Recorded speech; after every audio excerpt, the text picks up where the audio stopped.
Advance Islamic grooming के platform से देखती आँखों और सुनते कानों को अस्सलामु अलैकुम वरहमतुल्लाहि वबरकातुहू।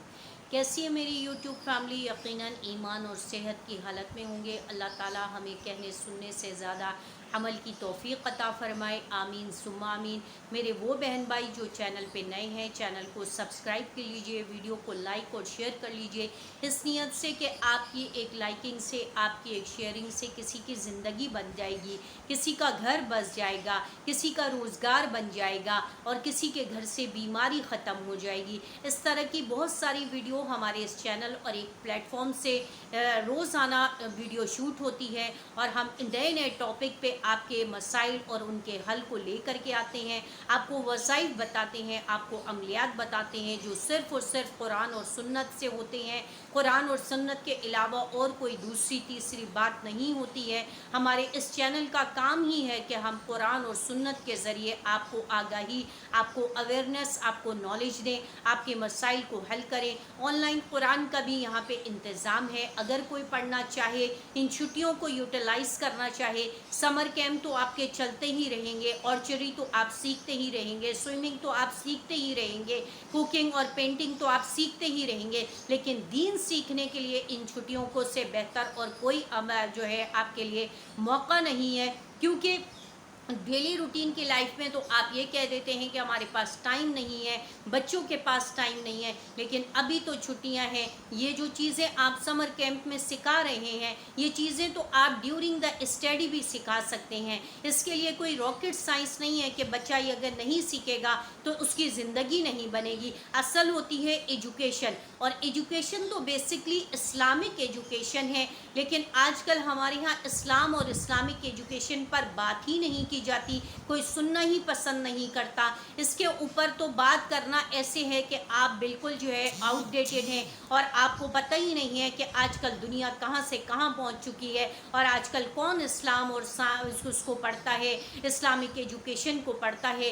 बहरहाल ये हर एक का अपना अपना व्यू है, अपना पॉइंट ऑफ व्यू है, उनकी मर्ज़ी, हर एक को अपनी कब्र में ख़ुद जवाब देना है। लेकिन अल्लाह ताला ने फरमाया है कुल्लु फरीज़तुल इल्मी अला कुल्ली मुस्लिमिन व मुस्लिमतिन, कि इतना इल्म हासिल करना हर मुसलमान मर्द और औरत पर फ़र्ज़ है कि जिसमें उसको हराम और हलाल, पाकी और नापाकी और जायज़ और नाजायज़ का तो फ़र्क पता चल सके। कम अज़ कम इतनी तो तालीम ख़ुद भी हासिल कर लें, बच्चों को भी हासिल करवा लें।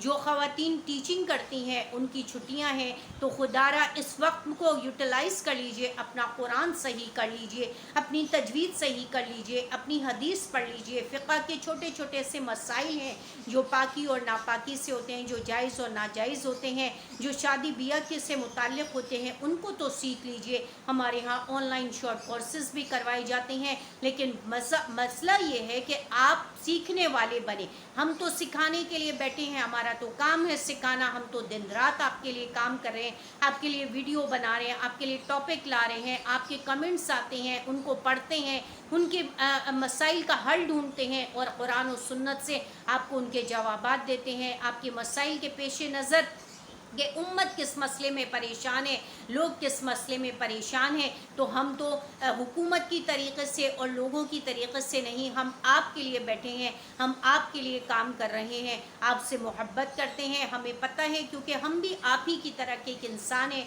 हम भी उन्हीं मसाइल से दो चार हैं, उन्हीं प्रॉब्लम से गुज़र रहे हैं, जिन मसाइल से, जिन प्रॉब्लम से आप लोग गुज़र रहे हैं। हमें भी पता है कि रोज़ी कमाना कितना मुश्किल हो गया है, जॉब का होना, रोज़गार का होना, अच्छे बॉस का होना, अच्छी कुलीग का मिलना, अच्छी इन्वायरमेंट का मिलना, इसी तरह शादी का होना, औलाद का होना, शोहर का अच्छा होना, बीवी का अच्छा होना, ससुराल और सास ससुर के मामला, शादी ब्याह के मामला, बहुत सारी चीज़ें हैं, सेहत के मामलात सबका अच्छा होना, ये सब हम सब के मसाइल हैं। इसी को हम कुरान और सुन्नत की रोशनी में तलाश करते हैं, क्योंकि कुरान करीम में अल्लाह ताला ने बैतुल खला से लेके बैतुल्लाह तक के तमाम मसाइल का हल रख दिया है, लेकिन उसको सर्च आउट करना और उस पर इम्प्लीमेंट करना ये हमारे ऊपर छोड़ दिया। अल्लाह ताला ने तो हमारे तमाम मसाइल का हल हमें बता दिया। अब हमारा काम है कि हम उसको سرچ آؤٹ کریں اور ہم اس پر امپلیمنٹ کس طریقے سے کریں گے، اس کے لیے آپ کو ہماری ویڈیو کو سننا پڑے گا.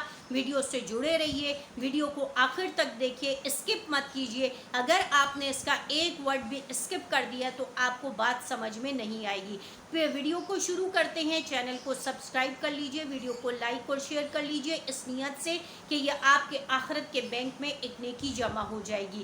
ویڈیو کے بارے میں آپ کو بتاتی چلوں، یہ پیچھے ویڈیو سے جو کنیکٹڈ ہے، کیونکہ اس کی ہم جو ہے ایک سیریز بنا رہے ہیں کہ میاں بیوی کے تعلقات کے بارے میں، کہ میاں کو کیسا ہونا چاہیے اور بیوی کو کیسا ہونا چاہیے. بات شروع کرتے ہیں کہ نبی کریم صلی اللہ علیہ وسلم کی شخصیت سے زیادہ دنیا میں کوئی شخص مصروف نہیں ہے اور ان سے بڑھ کر مصروفیت کسی کی ہو نہیں سکتی. یہ میرا سب کو چیلنج ہے.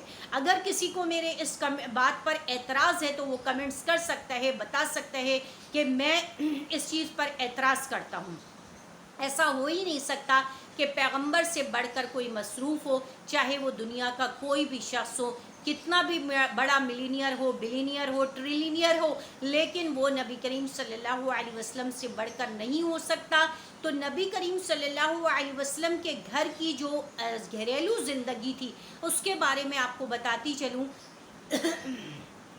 سوری کہ نبی کریم صلی اللہ علیہ وسلم کی جو گھریلو زندگی تھی اس میں آپ صلی اللہ علیہ وسلم کس طریقے سے ازواج مطہرات کو ٹائم دیتے تھے. آپ کا ٹائم مینجمنٹ دیکھیں کس طریقے سے ہوتا تھا کہ آپ اپنی پرسنل عبادات بھی کرتے تھے، آپ اللہ سے مناجات بھی کرتے تھے، آپ تہجد کی نماز آپ کے اوپر فرض تھی اس کو بھی پابندی سے ادا کرتے تھے، ایکسٹرا نوافل بھی کرتے تھے، قرآن کی وحی نازل ہوتی اس کو بھی یاد کرتے اور صحابہ اکرام کو اس کو لکھواتے. اسی طریقے سے صحابہ اکرام کو تعلیم و تعلم کا سلسلہ بھی تھا. اسی طریقے سے کفار اور مشرکین کے تمام معاملات سے باخبر رہتے تھے اور اسی طریقے سے مسجد نبوی کے لیے، مکہ معظمہ کے لیے، مسجد حرام کے لیے اور تمام اپنے علاقے کے لیے بھی چاق و چوبند اور ایکٹیو ہوتے تھے اور باخبر رہتے تھے ان تمام چیزوں سے. تو آپ صلی اللہ علیہ وسلم کا طریقہ کیا تھا کہ آپ صلی اللہ علیہ وسلم مسجد نبوی میں نماز پڑھاتے تھے اور عصر کی نماز کے بعد تمام ازواج مطہرات کے لیے تھوڑی تھوڑی دیر عصر سے مغرب کے درمیان اپنے تمام گھروں کو کور کرتے تھے اور ان کے پاس جاتے تھے، ان سے سلام دعا کرتے تھے، ان کے پاس بیٹھتے تھے، ان کی خیر و عافیت دریافت کرتے تھے، ان سے بات چیت کرتے تھے، حال چال کرتے تھے، ان کو کوئی ضرورت ہوتی تھی تو اس کی ضرورت کو پورا کرتے تھے اور اس کے بعد دوسری زوجہ کے پاس تیسری، چوتھی، پانچویں، چھٹی، ساتویں، آٹھویں، نویں، 10ویں اور 11 بیویاں کسی کی بھی نہیں ہیں. کوئی شخص ایسا نہیں ہے جو 11 بیویوں کو ایٹ اے ٹائم دیتا ہو. اور ٹائم کتنا، ٹائم مینجمنٹ کا حساب دیکھیے کہ عصر سے مغرب کا درمیان کتنا کم ہوتا ہے. اس دوران 11 گھروں میں جانا اور 11 خواتین سے بات چیت کرنا، ان کے خیریت دریافت کرنا، ان کا حال احوال پوچھنا اور ان سے ان کی خیریت دریافت کر کے ان کو خوش کر کے اور پھر آگے بڑھنا. ان کو خوش کرنے سے مراد یہ ہے کہ جب آپ صلی اللہ علیہ وسلم ان کے پاس جاتے تھے تو وہ خوش ہو جاتی تھی آپ صلی اللہ علیہ وسلم کے چہرے انور کا دیدار کر کے اور آپ کا پیار و محبت سے بات چیت کرنا، ان کی خیریت دریافت کرنا. اگر انہوں نے کچھ پکایا کھایا ہوتا تھا تو اس کو کھانا پینا چکھنا اور ان کی حوصلہ افزائی کرنا اور ان کی تعریف کرنا، یہ آپ صلی اللہ علیہ وسلم کا معمول تھا. میرا چونکہ روزہ ہے اور بہت زیادہ بولنا پڑتا ہے تو اس وجہ سے میں آپ لوگوں سے آج کے لیے اگر آپ کو ویڈیو سننے میں تھوڑی سی ڈسٹوریشن ہو یا تھوڑی سی آپ کو پرابلم ہو تو اس کے لیے بہت معذرت خواہ ہوں کہ روزے کے اندر ویڈیو بنا رہی ہوں اور روزے کے اندر ویڈیو کو شوٹ کرنا، اتنا لاؤڈلی بولنا، یہ سب کوئی بہت ناٹ فار ایزی اور بہت کوئی آسان ٹاسک نہیں ہوتا. لیکن چونکہ اللہ نے ایمان کی طاقت اور قوت دی ہے تو ہم آپ کے لیے، آپ کی خدمت کے لیے کمر بستہ ہیں.